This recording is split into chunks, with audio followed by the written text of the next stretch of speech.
Jumpa lagi juga di TV. Laptop Snapdragon sekarang udah makin banyak, kompatibilitas udah makin baik, Windows udah full support, Office udah native ARM. Nih, video editor seperti CapCut udah native pakai ARM, DaVinci udah support ARM, bahkan Adobe Premiere Pro yang versi ARM itu juga udah ada ya, walaupun masih versi beta. Ini mungkin adaptasi software tercepat untuk prosesor baru yang baru sekitar 1 tahun umurnya. Iya, baru sekitar 1 tahun ya pada saat video ini dibuat ya.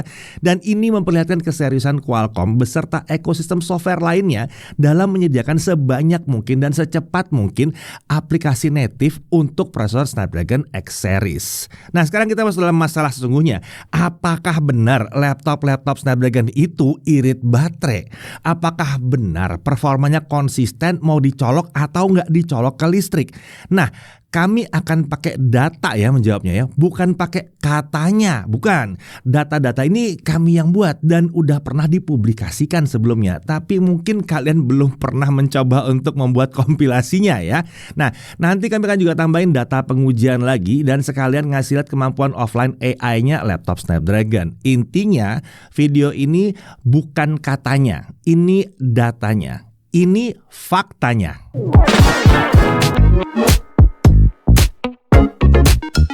Oke, sebelum mulai, yang mau mendang-mending karena iri dengan laptop-laptop seperti ini minggir dulu deh ya. Yang mau mendang-mending dengan laptop gaming mikir dulu deh. Ini laptop tipis dan ringan untuk cari duit sih biasanya ya, yang diincar para pebisnis dan pekerja sungguhan. Ini laptop serius untuk para pengguna serius yang membutuhkannya. Oke? Ya, nah yang berbeda dengan laptop lainnya, laptop dengan prosesor Snapdragon X Series itu punya fitur unggulan dalam hal daya tahan baterai, performa yang konsisten dan NPU yang kencang. Klaim daya tahan baterainya pun nggak main-main ya, di atas 20 jam. Tentunya ini menaikkan standar daya tahan baterai laptop ya. Tadinya laptop dengan daya tahan baterai belasan jam itu udah bisa dibilang hebat. Tapi kali ini standar hebat itu harus bisa di atas 20 jam. Nah, menariknya klaim baterai yang irit itu berlaku untuk semua tipe prosesor Snapdragon X Series, termasuk yang paling kencang sekalipun dan yang paling irit juga tentunya ya. Biasanya sulit nih prosesor kencang baterainya irit. Di laptop Snapdragon ini bisa terjadi. Menariknya lagi, saat digunakan dengan baterai, performa laptop Snapdragon diklaim tetap mirip seperti saat dicolok ke listrik, atau paling tidak turunnya tuh nggak jauh ya, beda-beda tipis aja. Jadi nggak ada tuh kejadian beli laptop 20 jutaan performanya turun ke level laptop 10 jutaan saat pakai baterai doang. Ini berbeda dengan kompetitornya, di mana laptop yang bisa seperti itu harus punya sertifikasi terlebih dahulu atau harus pakai tipe prosesor tertentu. Nah, selain itu, Qualcomm juga langsung melengkapi semua prosesor mereka dengan NPU 45 TOPS yang kencang itu. Ini berarti laptop Snapdragon yang harganya paling terjangkau sekalipun sudah memenuhi kriteria Copilot Plus PC dari Microsoft. Tahu nggak? Kalau laptop Snapdragon paling terjangkau saat ini itu harganya cuma 8 jutaan. Iya, kalian nggak salah dengar, 8 jutaan. Untuk tipe laptopnya ini nih, Asus VivoBook 14. Tentunya karena ada NPU, kita bisa melakukan komputasi AI secara offline alias nggak perlu connect ke internet. Oke, dari tadi kita ngomongin klaim-klaim aja, tapi emangnya klaimnya beneran seperti itu? Masa sih klaimnya bisa sehebat itu? Tenang, kita buktikan di sini. Kami sendiri udah menguji hampir semua laptop Snapdragon X Series yang masuk ke Indonesia. Di Indonesia sendiri tersedia banyak pilihan laptop Snapdragon seperti dari Asus, Acer, HP, dan juga Lenovo. Oke, pertama-tama kita lihat bener nggak sih laptop Snapdragon itu daya tahan baterai bisa lebih dari 20 jam. Nah, coba deh lihat tabel hasil pengujian kami berikut ini. Kelihatan ya, ada 4 laptop Snapdragon yang berhasil menembus daya tahan di atas 20 jam. Rekor terlama yang kami temukan di VivoBook S14 itu nyaris menyentuh 23 jam. Menariknya, saat kami review, dulu tuh harganya masih 12 jutaan, tapi sekarang harganya turun di bawah 10 juta rupiah loh.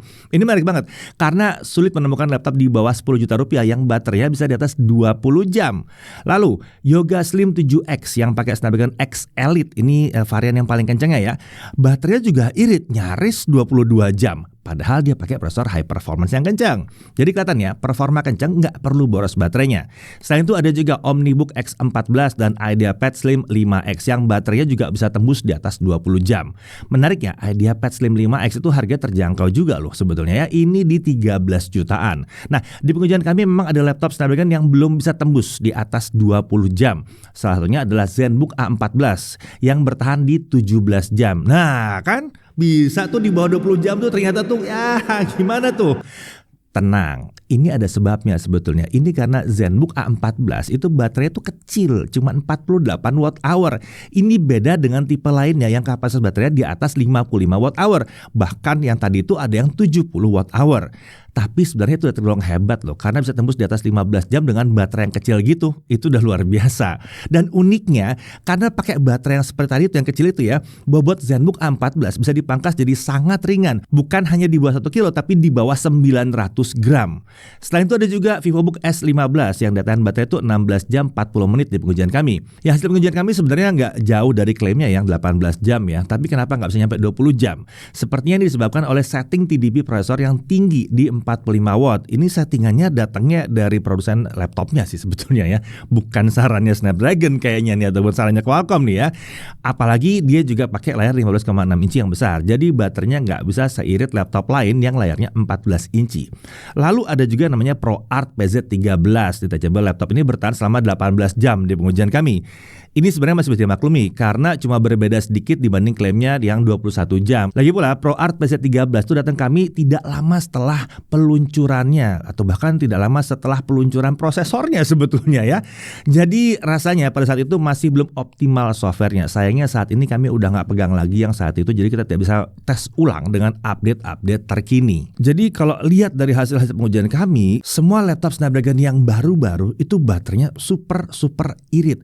Yang dua terakhir dibahas tadi itu yang awal-awal banget memang. Ya, jadi terbukti ya. Emang 20 jam itu nggak bohong, bener kok itu. Dan hasil pengujian kami bahkan sudah pernah dipublish itu ya, menunjukkan bahwa memang seperti itu. Berikutnya, mari kita lihat apakah memang benar performa saat pakai baterai tidak berbeda saat pakai charger ya. Coba kita lihat deh grafik ini. Tapi kita abaikan dulu yang VivoBook S15 tadi sama yang ProArt PZ13 ya, yang tadi ya, karena itu dua memang agak anomali sebetulnya.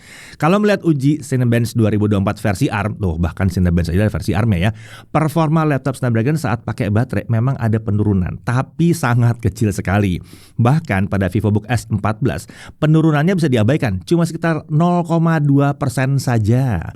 Penurunan paling besar kami temukan di OmniBook X14 dan itu hanya turun sekitar 3,6% saja performanya. Kecil sekali. Untuk VivoBook S15, penurunan performa di mode baterai yang cukup signifikan sepertinya lagi-lagi disebabkan oleh setting TDP prosesor yang tinggi banget di situ. Itu agak nggak normal dibandingkan yang lain-lainnya. Sementara untuk ProArt PZ13 nggak sempat kami uji dengan baterai karena waktu itu waktu pengerjaan tuh mepet banget.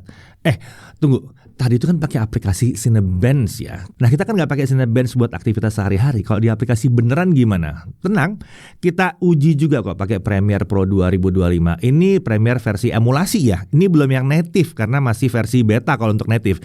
Kita pakai versi fullnya aja. Jadi masih pakai emulasi aja. Harusnya sih lebih dalam tanda kutip ngaco gitu ya kalau yang satu ini. Mari kita lihat aja hasilnya seperti apa. Kita pakai laptop Yoga Slim 7X dengan prosesor Snapdragon X Elite ya. Nah hasilnya ekspor video Full HD 60 fps 2 menit 7 detik dengan OpenCL.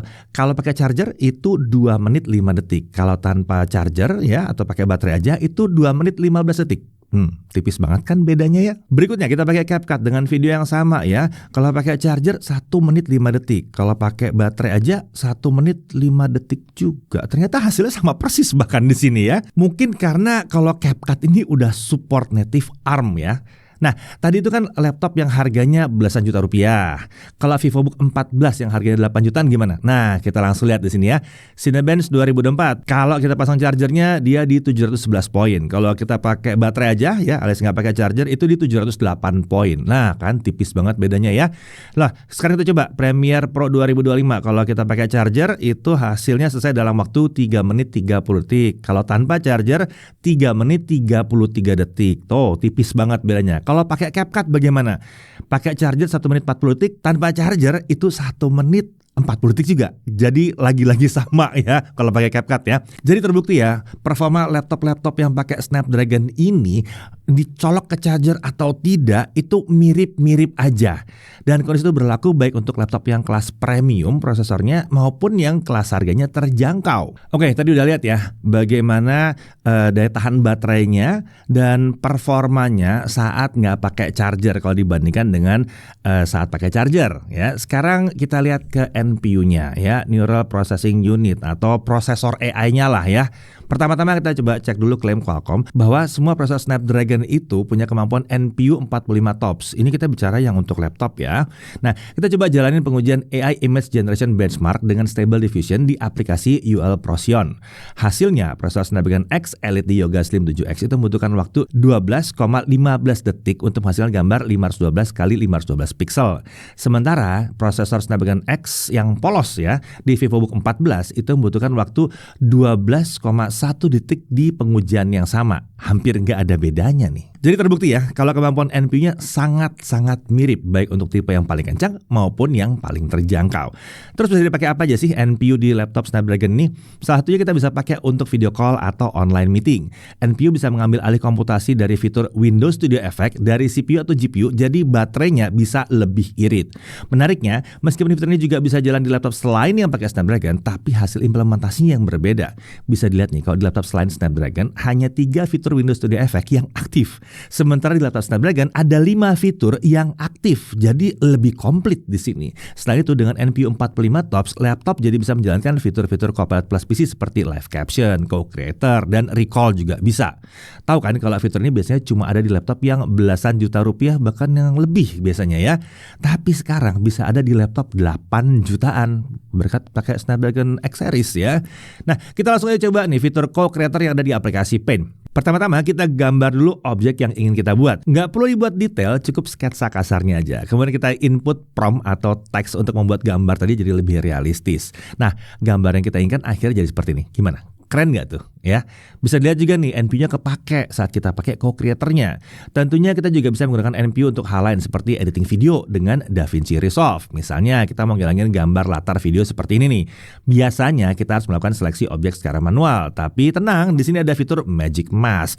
Jadi kita bisa memilih objeknya secara otomatis. Tentunya Magic Mask ini pakai akselerasi NPU, jadi prosesnya lebih cepat selesai. Gimana? Beneran kepake kan NPU-nya ya? Jadi terlihat ya dari data yang sudah ada bahwa laptop Snapdragon itu punya ciri khas tersendiri. Pertama, baterainya secara umum semuanya sangat irit. Bahkan kalau melihat hasil pengujian kami yang paling boros sekalipun, baterainya itu masih bisa bertahan di atas 15 jam. Kemudian kedua, performanya selalu bisa mirip saat pakai charger dan saat tidak pakai charger. Ini ciri khas yang mungkin sulit ditemukan di laptop Windows yang pakai prosesor kompetitor ya. Pujian kami pun berhasil membuktikan kalau performa saat pakai charger dan saat tidak pakai charger tuh mirip banget. Dan ciri tambahannya tentunya laptop Snapdragon itu punya NPU yang 45 TOPS yang kencang, bahkan di tipe paling terjangkau sekalipun. Saat ini makin banyak aplikasi dengan AI di dalamnya, jadi punya laptop yang ada NPU-nya itu akan lebih menguntungkan untuk kita, dan kedepannya juga akan lebih menguntungkan tentunya. Untuk kompatibilitas, tenang, sekarang jadi jauh lebih baik. Jumlah aplikasi native-nya sekarang jauh lebih banyak dibandingkan saat pertama kali diluncurkan. Jadi jangan nonton video-video orang yang membahas pertama kali dia diluncurkan, terus dianggap bahwa sekarang masih sama aja. Enggak. Dalam 1 tahun ini perkembangan yang menurut kami sih ini paling cepat sebetulnya ya. Aplikasi yang bisa berjalan di emulasi pun juga sekarang jadi semakin stabil. Bahkan saat Computex 2025 yang lalu kami menemukan demo bahwa Adobe Premiere Pro sudah bisa pakai NPU sekarang. Padahal itu Premiere Pro-nya bukan yang native, itu versi emulasi aja. Aplikasi WhatsApp yang sempat ngalamin masalah itu sekarang udah jalan mulus tanpa kendala sama sekali. Pada akhirnya laptop Snapdragon terbukti mampu membawa standar baru untuk laptop Windows 11 dengan beragam keunggulannya yang mungkin akan sulit ditemukan di kompetitornya. Jadi gimana? Benar kan? Kami pakai data dan fakta, bukan pakai katanya. Saya Dedi Irfan, Jakarta TV.